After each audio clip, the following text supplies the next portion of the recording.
How to Find Your Real Self by Mildred Mann. This book is about a very interesting concept.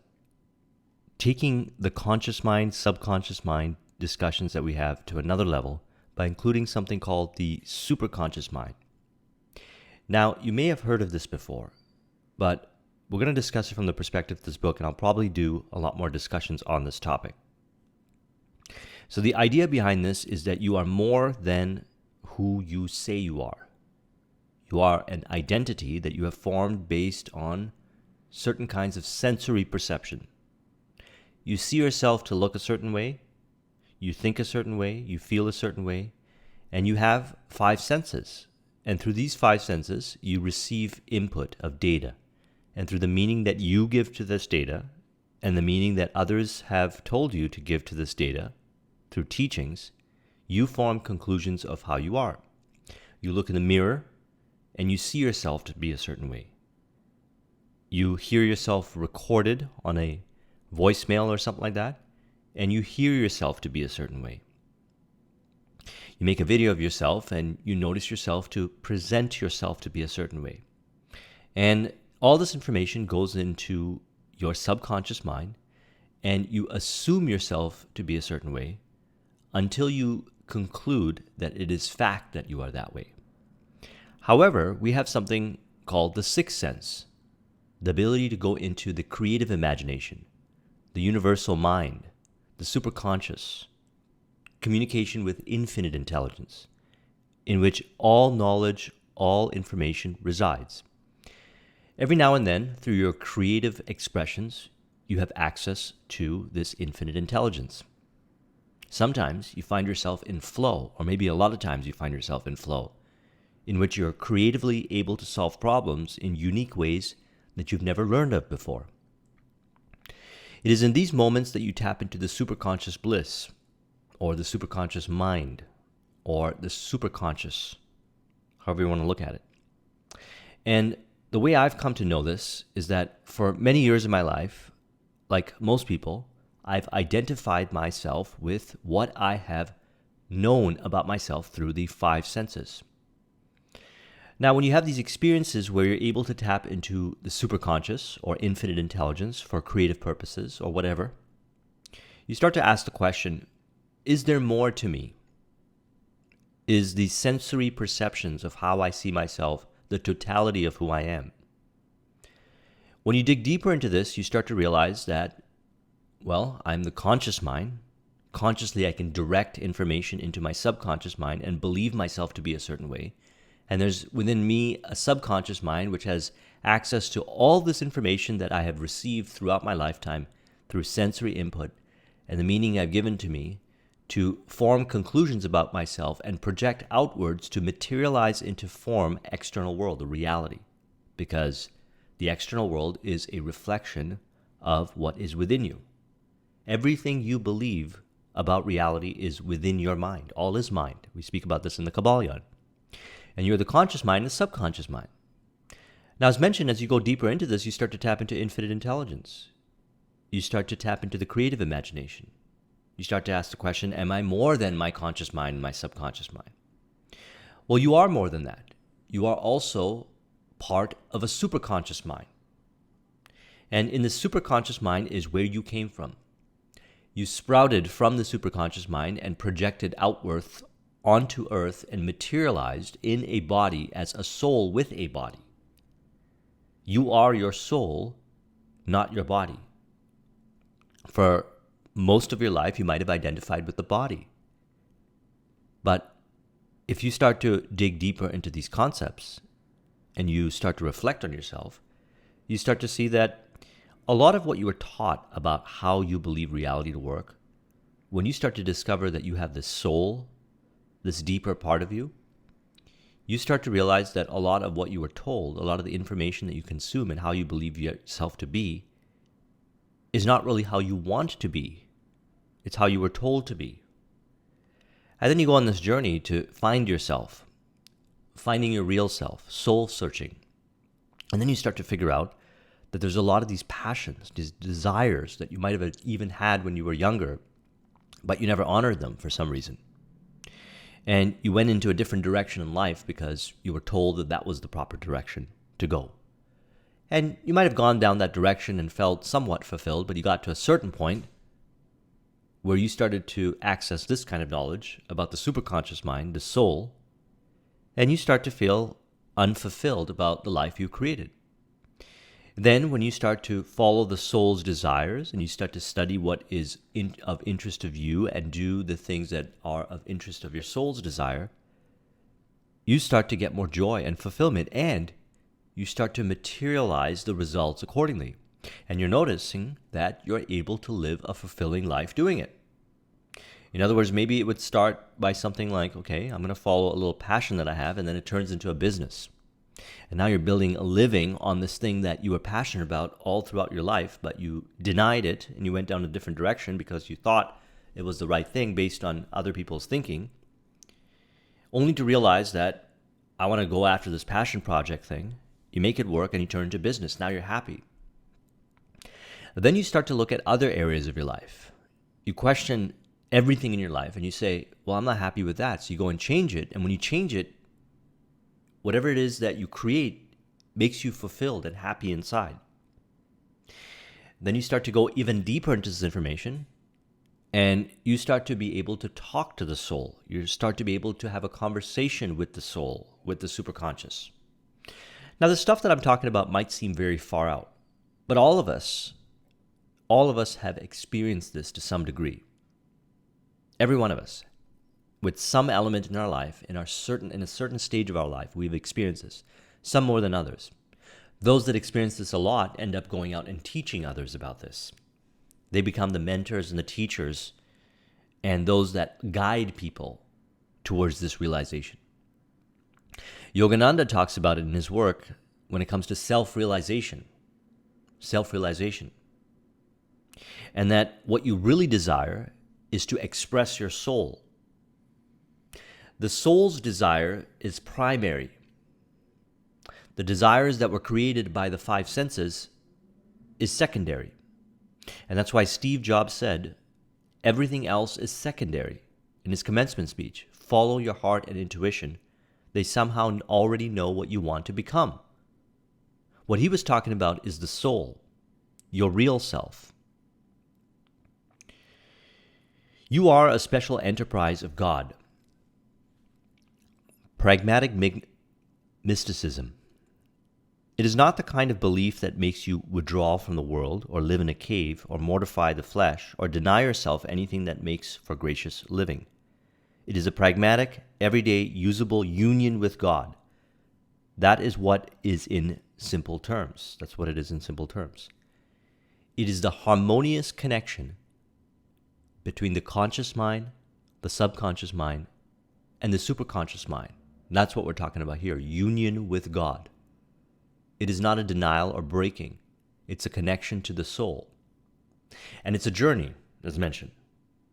Earlier stages of life, when you were born into this world, you had to receive large volumes of information. You had to rely on others to give you meaning for how to navigate reality and work with the laws and everything that is in our planet. But there's a certain point where you become qualified to start to practice what you've learned and create. And you go out and create and you do things. And then when you get to a certain level of proficiency, your soul starts knocking. And that's when you start to develop the union with God. That's what it means. It's to be in alignment with the soul and understand your purpose. God created each one of us with a special enterprise. So each one of us has a purpose here. And actually, each one of us has multiple purposes in multiple areas of our lives. And our purpose is harmonious to what we really want, which is the soul's desire. And that one person who, or anybody who is living with purpose, feels it. And you can't argue with them. You can't tell them that they're not, because they know it. They know it so deeply that no matter what anyone says, they're going to do it anyways. And they're going to do it with joy, with bliss. And they're going to do it really well. Because at that point, they're not concerned with the opinions. At that point, they're concerned with their real purpose. Everything else becomes secondary. And they start to attract the people, the environment, the circumstances that reflect accordingly. Because what happens? They go into a vibration or a feeling of being one with that vision, which comes from the soul. And being one with the vision materializes it into form. So this is the really deep stuff when it comes to law of attraction. In the Kabbalion, we say law of vibration. Law of vibration. Everything vibrates, nothing rests. And in different vibrations, there are different elements or different goals, different visions, different people, different circumstances, different environments. And when a person is in the vibration of union with God, what is materialized in that vibration is that what is related to the vision, thus living in harmony, or you could say heaven on earth.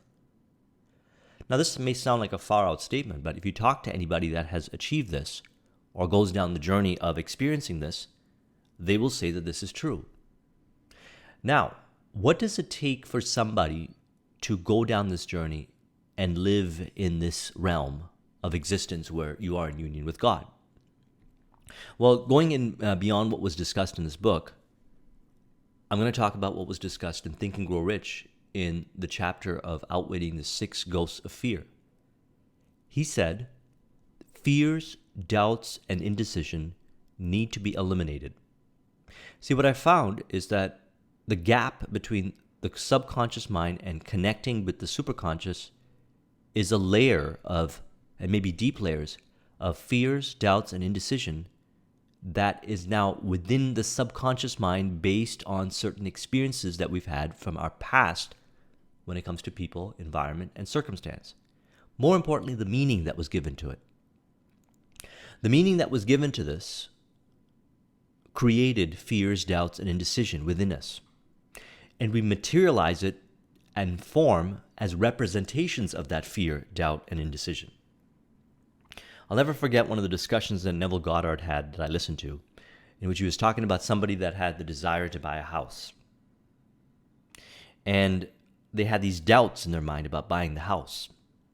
And Neville said that eventually somebody else ended up buying the house. And the way Neville explains it is doubt materialized into a person who went and bought the house. Doubt materialized into the person and went and bought the house. Now, fears, doubts, and indecision materialize in some shape or form as people, environment, circumstance to reveal to us about ourselves. Just as abundance thoughts of happiness, joy, prosperity, love, appreciation, being on purpose, and being excited and passionate about it materialize into people, environment, and circumstance that make it so. But fears, doubts, and indecision is not from the soul. They come from sensory input and meaning from the existence on this planet. When they are removed, you are in union with God. Now, I'm saying that this is an ongoing journey. So part of the ongoing journey is to take inventory of our fears, doubts, and indecision and remove them. Reprogram our subconscious mind. Consume empowering information. Stimulate the mind, the subconscious mind, by directing consciously information into the subconscious mind that is uplifting, empowering, and removes the programming from fears, doubts, and indecision so that we can connect to the superconscious to find our purpose, to find our meaning. He gave us self-consciousness. No other species on the face of this planet has that. You know who you are. You may not know all of who you are because no one does, but you do know I am so-and-so. You do have the power of original thought. You can form a concept and you can carry it out. And you can take this information and start to reflect upon it. Maybe listen to this video a handful of times to really have it saturate into your mind.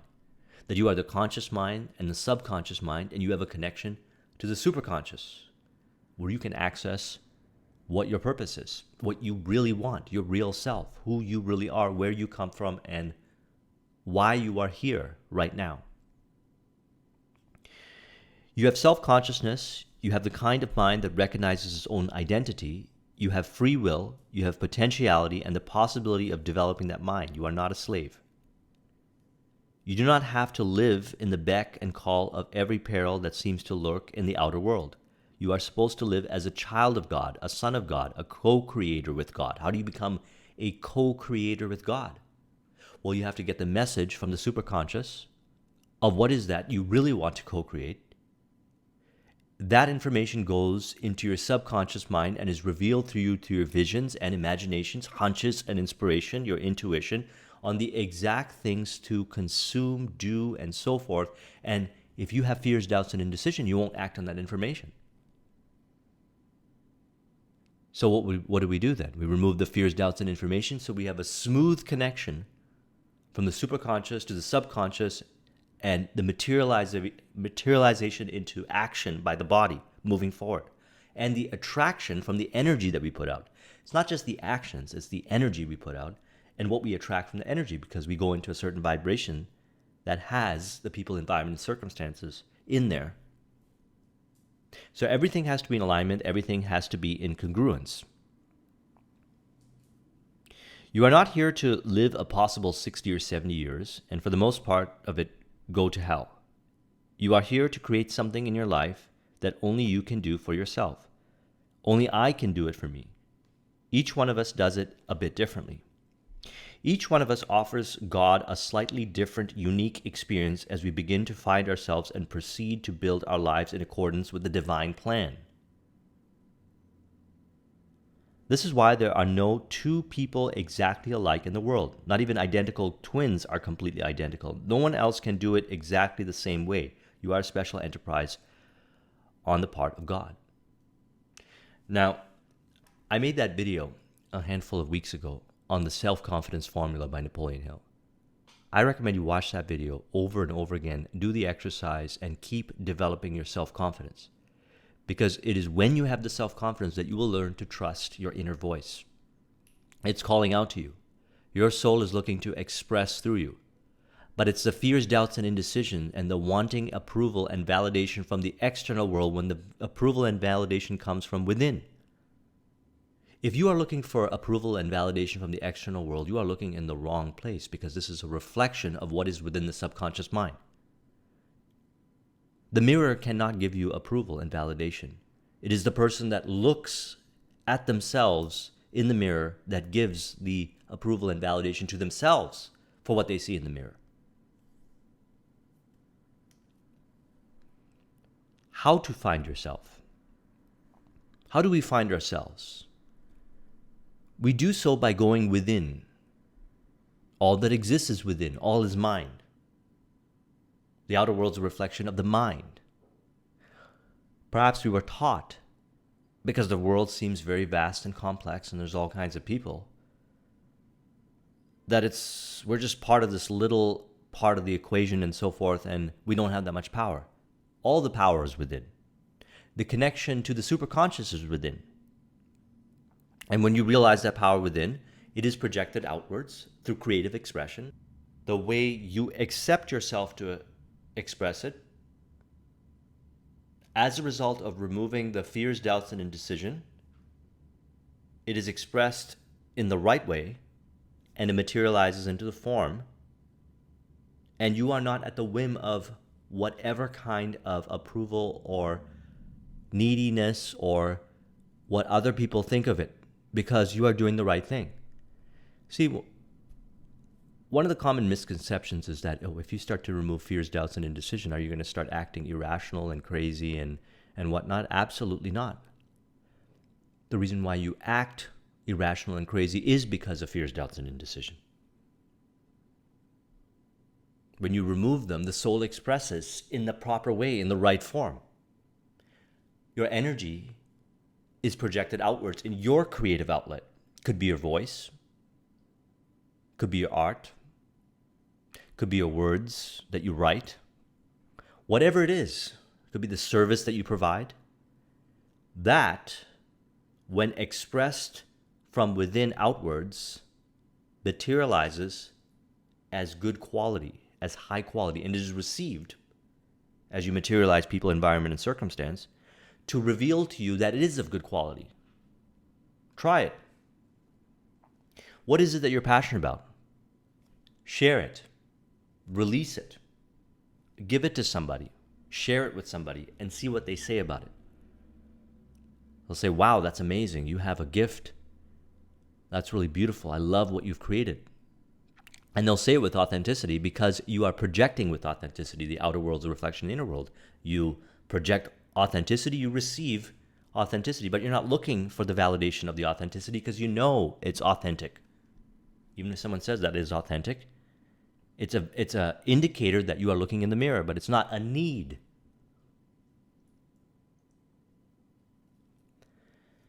We get to know ourselves to understand how we're made, and then we learn how to use the magnificent power within us. We do it by understanding the mind, what it is and how it works. There's nothing more fascinating than the mind. Actually, it consists of 3 sections: the conscious, the subconscious, and the superconscious. If you haven't watched that video I did on the Kabbalion, I recommend you watch it. All is mind. Conscious mind. The part of which we are busiest is with that we are identified with a lot of times is the conscious mind. That is the area through which we absorb all our knowledge from the outer world. It is the part of our mind which we think. It is the part of the mind of which we are constantly aware. It is always busy thinking during our walking or waking hours. It filts from pillar to post with the ease and rapidity of a wild monkey. It is the part of the mind that receives scholastic training and retains it as long as it needs it. It is also the guardian of the subconscious. When we have control of the conscious mind through meditation, through practice, through exercise, to cultivating concentration, you're able to specifically identify the kind of information that goes into your subconscious mind and make educated decisions as to what goes into the subconscious mind. Not because someone says so, but because what you're really doing is honoring who you really are. So what do? How does this work? Well, as you start to realize what your true passion is, you make a commitment to yourself that, and you execute upon, that I'm going to consciously feed myself people, environment, circumstance, information, sensory input, that what is related to that vision, that what is related to my soul's desire. Why? Because that information is going to go into the subconscious mind. The subconscious mind is the part of the mind which makes you feel. It reminds you of things that you have forgotten. In one sense, the subconscious mind is the eternal storehouse. Everything that has ever happened to you, everything that you have ever thought or done or said, even though you may not have conscious recollection, is stored in the subconscious. Your loves, your fears, your hates, your good deeds, your courage, your resentments, your animosities, your charities, they are all there, and you are the sum total of that in this very moment. All that you have consumed in your subconscious mind has materialized into form right now in your life and will continue to materialize into form. And it was always doing that. The question is, what information did we put into our subconscious mind? Are we happy? Are we harmonious with what is being materialized? Because if the answer is no, then what is being materialized is what was in your subconscious mind. And if it keeps materializing, then it still remains in the subconscious mind. That's why I was saying that once you start to find what it is that you truly desire, what you truly want, then it makes sense to consume the information that's empowering, uplifting, to feed and nurture that so that it materializes into form. And when it materializes into form, what you will see will further be inputted into your senses and hardened into fact by the subconscious mind, rematerializing that which is ideal, a state of bliss in many shapes or forms. Because what's happening? Well, let's say you start to honor your purpose, your vision. You start to consume information related to that, all sensory input. You start to feel better.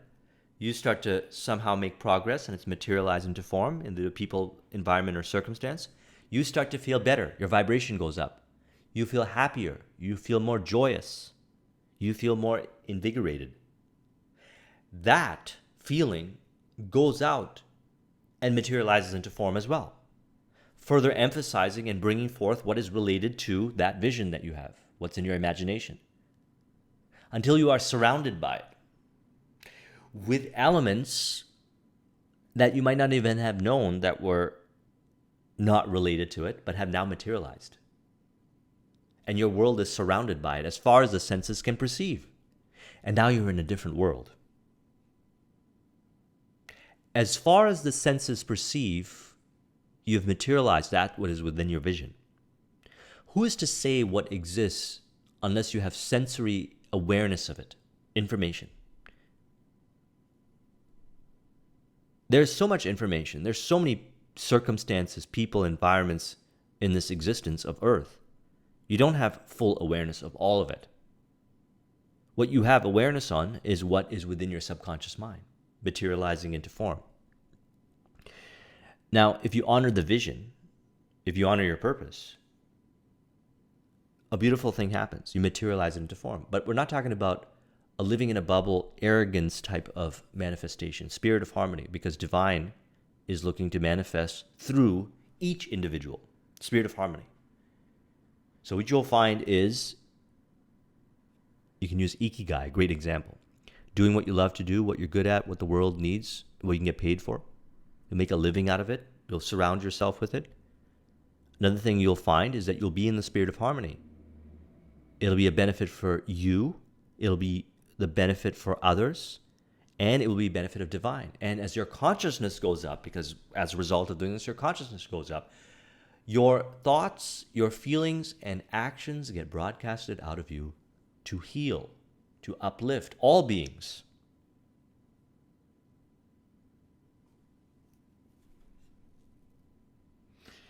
If you would like to know a little of the ideas that the subconscious holds, you can do so by watching yourself.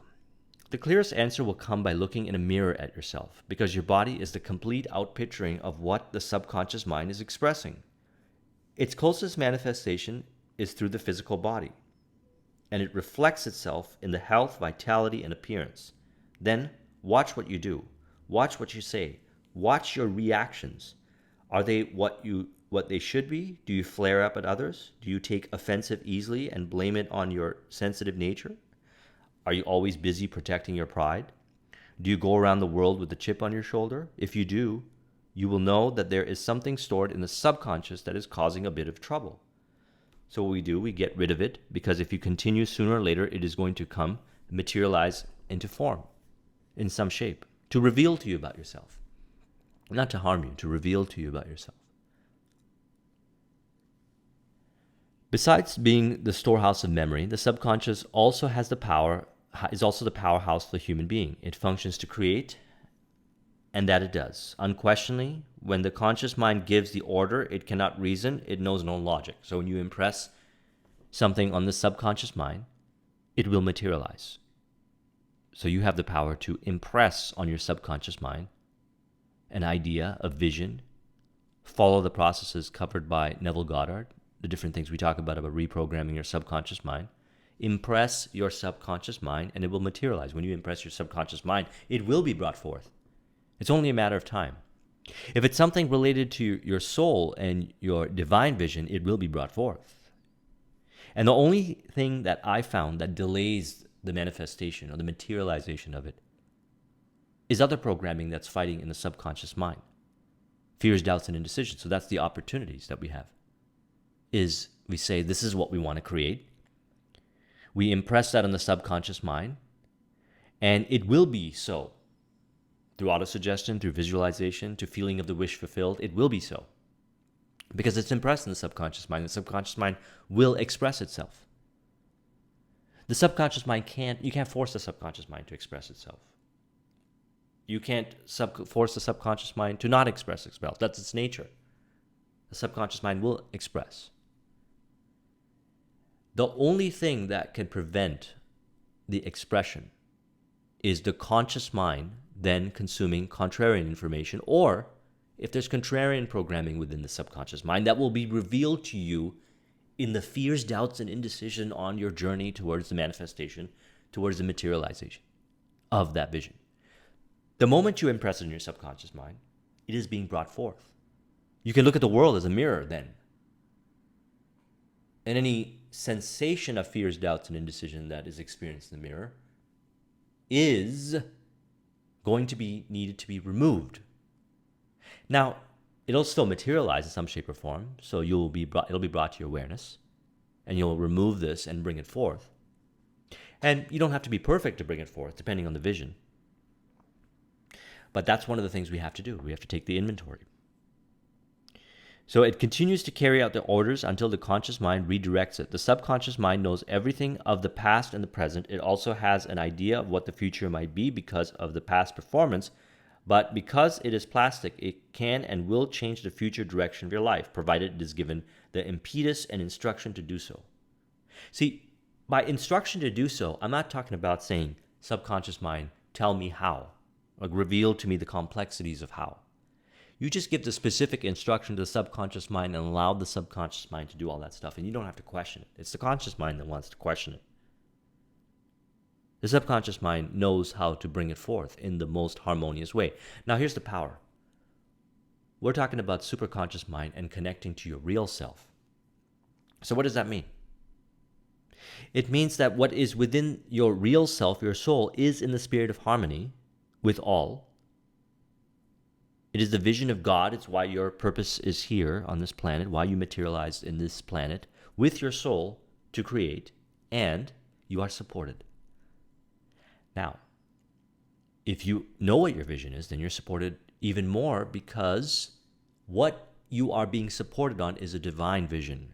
And it is in the spirit of harmony. You never have to fear, doubt, and have indecision around it, even if you currently have it. You have to remove it. Because then when you remove those elements, and you will start to see that the reason why you had fears, doubts, and indecision was based on past programming of the subconscious mind. You could say that God was helping you clear your subconscious mind. See, in the beginning, you start to consciously want to clear your subconscious mind, I should say, clear it from fears, doubts, and indecision, negative. And then after a while, you get visions. You get information from the superconscious that comes in and cleans out your subconscious mind for you. You are being supported. And you're being supported to materialize, to bring forth that vision. So, superconscious. The third part of our mind is actually the most important. It is also the one with which we have the least knowledge and contact. It is a part of the mind that gives us life. It's called the superconscious mind. It is what we term as the presence of God within us. It does not matter what we call it, whether it's called the presence, the indwelling Christ, the divine spark, or my own favorite term, I am. It is that within us which is our goal, the conscious realization of the indwelling Christ, conscious union with the real self. It is the presence, the superconscious mind, which is within you, that gives you the ability to think, feel, and move. It is life incarnate. You are its incarnation. When the presence decides you have done all you can in this lifespan, it withdraws from the physical body, taking with it the conscious and subconscious parts of the mind until another incarnation. The subconscious is the part of the mind with which we are mostly at grips. The subconscious, while it produces good for us, also produces problems. Nothing, absolutely nothing, has ever happened to you or to me or any other human being in this world except that what we have consciously or subconsciously brought it to pass, be it good or bad. There's no sense blaming the other fellow for things to happen to you. For things that happened to you, he had nothing to do with it. He is merely an instrument brought to you by the law which you set in motion, the law that governs the subconscious mind. So you have the superconscious mind that you're connected to via the subconscious mind. Napoleon Hill calls this infinite intelligence. And the superconscious is on your side.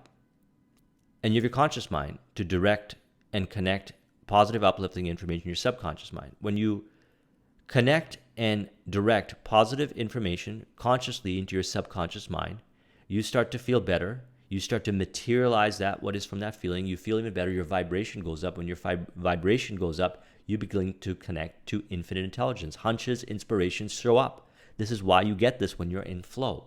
When that information gets drawn to you from your superconscious mind, it goes in and reprograms the subconscious mind as well.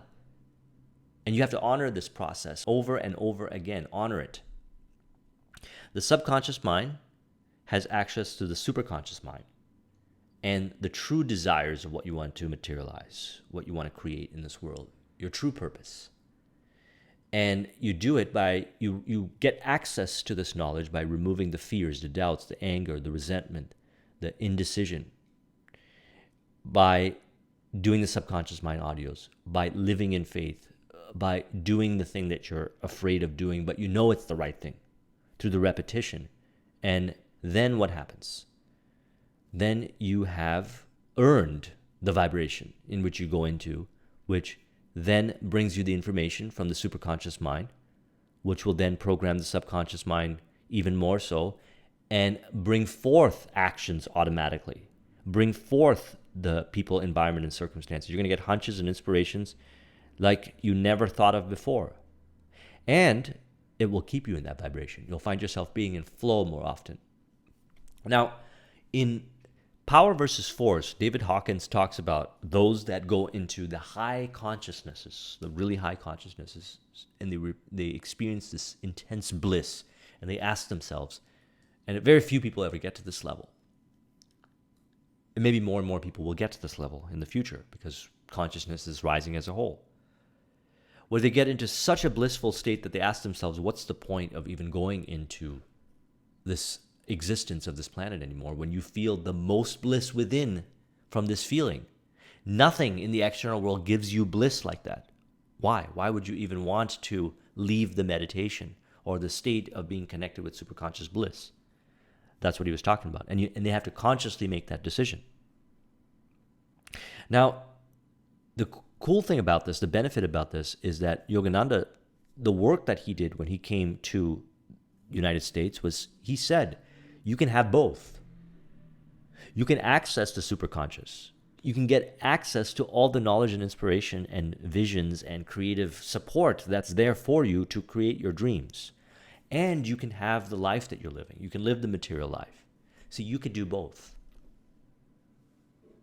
But to have that feeling for a moment where you can feel that the state of bliss, connection to the superconscious, the state of bliss where all knowledge, all feelings that are of the highest nature of well-being exist, that you can feel at any point in your life, if you have that ability to tap into that, you will never, ever, ever need approval and validation from anyone on this planet.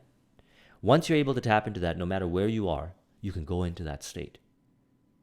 And that's a very beautiful thing. That's powerful, because if you live in a world where you want to create the material wealth and success or whatever it is, if you do it in the right way, you will materialize it.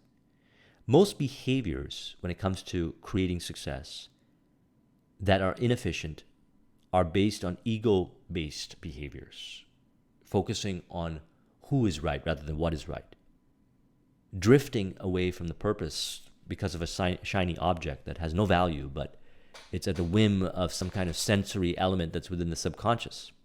Fears, doubts, indecision, elements like that are essentially grass is greener on the other side, not valuing opinions, not realizing that you are on your own acres of diamonds, all these things we talk about in personal development, are a form of not accepting ourselves, not loving ourselves, not appreciating ourselves, revealing to us that we're not having that. And when we realize that we're more than, as mentioned, a collection or an assimilation of the five sensory inputs, or all the data we've gathered, the meaning we've given to it via five senses, and we actually go in and connect superconscious bliss, we actually have that feeling of connecting with it, and this feeling that the full completion is experienced within there, you no longer have a desire to do those things, because you know that there's only two things. You stay in the superconscious bliss, or you create and live in superconscious bliss by doing your purpose. You see that? There's only two ways. And I'm not saying this happens overnight. This is a process. This is a journey. So let's talk about problems then. So one of the things that happens is as we go towards creating our vision, towards making our soul's desire a reality, is we encounter problems. So how do we handle them? Well, there's this great process in here called resentment therapy that I want to talk about. There was a well-known metaphysical teacher in New York some years ago who had since passed on. She was Florence Scovel Shinn. If you had an appointment with Miss Shinn, Upon your arrival at her apartment, she never said to you, "What is the matter with you?" She said, "Who is the matter with you?" She was completely right. Who is the matter with you? Do you have a problem? Then look for the who and get rid of that who. You cannot have a healthy, constructive, creative life as long as you suffer from resentments, fears, from malice, envy, antagonism, pride, for these are cancers of the soul. So if you've got a problem, then it's who do you have a problem with that's being materialized in the external world to reveal to you that you got a problem, in a problem. So this is the process of resentment therapy. So what you do is make a list of all the persons that you have resented or been hurt by or been angry with, starting with the present crop and working backwards as far as your memory takes you. If done correctly, you'll end up in the very early years of childhood. The usual reaction in 9 cases out of 10 is to say, really, I don't have resentment to anyone. Ignore that. If you have that reaction because it is not true. Think about it for a while, then take a pencil and a notebook, a sheet of paper, and start working. Take your time over it. It may take a week or two to complete the list. After seeing hundreds of these lists compiled, I can report the average list runs about 200 names. That's the first step. The next step consists of sitting quietly, keeping in mind the thought, whatever has happened to me, no matter how bad or sad, consequently or consciously or unconsciously, I have brought it to pass. Therefore, I can have no feeling against so-and-so, absolutely none. So I fully and freely forgive him or her now. And so on doing it with each and every name on the list, it is wise to spend no more than 10 or 15 minutes a day, starting with the names at the top of the list. Then repeating the next day, starting with the name at which you had stopped until you come to the end of the list. So the idea behind this is that if something happened in your past and you held resentment or anger towards it, it's within your subconscious mind, and it will materialize again and again and again in your life. So what we want to do is we want to create peace with that person, let go of that resentment, read the list and say the lines, and even reflect on giving peace to the person and well-being. Imagine in your mind blessing them and giving peace. This will imprint itself in the subconscious mind and will release any kind of potentiality for the materialization of that same emotion in maybe not just that person, but other people. See, what happens is you may have had a resentment towards a person in your past, and that resentment has not been healed, but everywhere you go, there you are, because you bring with you your subconscious mind. And no matter what, you can change the relationship, you can change the job, you can change whatever you want, you will continuously materialize that same resentment and anger over and over again in that person or whoever is around until it is healed, because that's how the subconscious mind works. Let's talk about some proper thinking. Have you ever noticed that your mind, and my mind too, is either living for the most part in tomorrow or next week or last year? We're either regretting the things that have happened in the past, or we are dreading the things that are yet to come. We so very rarely hold the mind to ours in this particular moment. Actually, the only moment we ever know is right now. That is the way we are created to live, but we do not. The conscious mind runs back and forth from the past to the future, darting here and there, in a constant tug of war with the subconscious, which wants to stay in one place with the physical body and the conscious mind. That is one of the great causes for fatigue, from which too many of us suffer, and it results in a nervous tension from which few of us are free. So this is the idea. When you start to connect to your desire, your soul's real wanting to express, or whatever it is that you're looking to express, we go in and we work on our subconscious mind. We release resentments, anger, fears, doubts, indecision, and it's a continuous process. And as we start to release those elements, we'll start to notice that we have more focus, a greater ability to concentrate. We're fully engaged in what we are doing. The reason why is simple, is because if you are not clear within your subconscious mind to a really high degree, what's going to happen from negative programming is you're going to self-sabotage yourself from doing the thing you know you have to do to produce the results. So this is why in today's world, we have all the information to create success, but yet people have a hard time creating the success. The information is there. Everything they need to create the success is there. And they might even consciously know this information, but they're not able to use it. That's because their subconscious mind keeps materializing, keeps creating over and over again that what is within their past, and is distracted and submerged, you could say, with the desire to create it. Now, what we'll try to do is we'll forcefully fight it. We'll say, okay, I'm going to block off time and do all these things, and it might work for a little bit of time, but then it slowly reverts back. That's because we have not cleared the subconscious mind of that negative programming. It's still materializing. So when we clear the subconscious mind of that negative programming, we'll find ourselves engaged in the moment. We know exactly what we have to do, and we'll put our attention and awareness on doing that thing with joy, bliss, and ease. See, we'll want to do it. It's the nature. That's why Napoleon Hill said in Think and Grow Rich, if you believe that money is a result of hard work alone, perish the thought.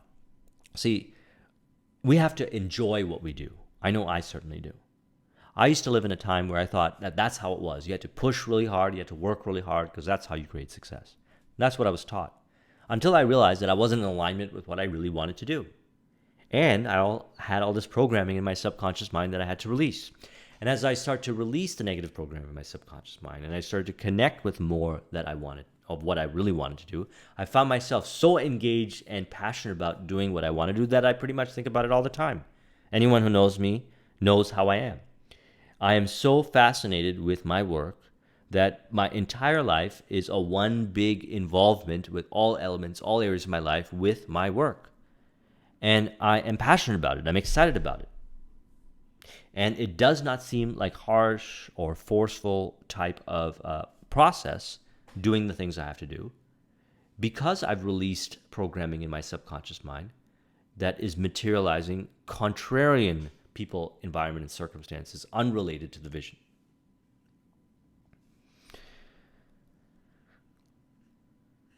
So do you want to accomplish things in your life? Then learn to keep your mind in act. That is your job. That is my job. No one can do it for you but yourself. If you cannot hold your thoughts steadily on a particular thing you're attempting to do at a particular moment, you're not going to get very far. So we discussed this. A lot of what is preventing us from staying focused is programming in our subconscious mind that is materializing something that is contrarian to what we consciously want to keep our mind on. So we need to take inventory of that and say, why are we doing this thing that we are not wanting to do consciously, but yet subconsciously we keep doing it? What is it? Where does it come from?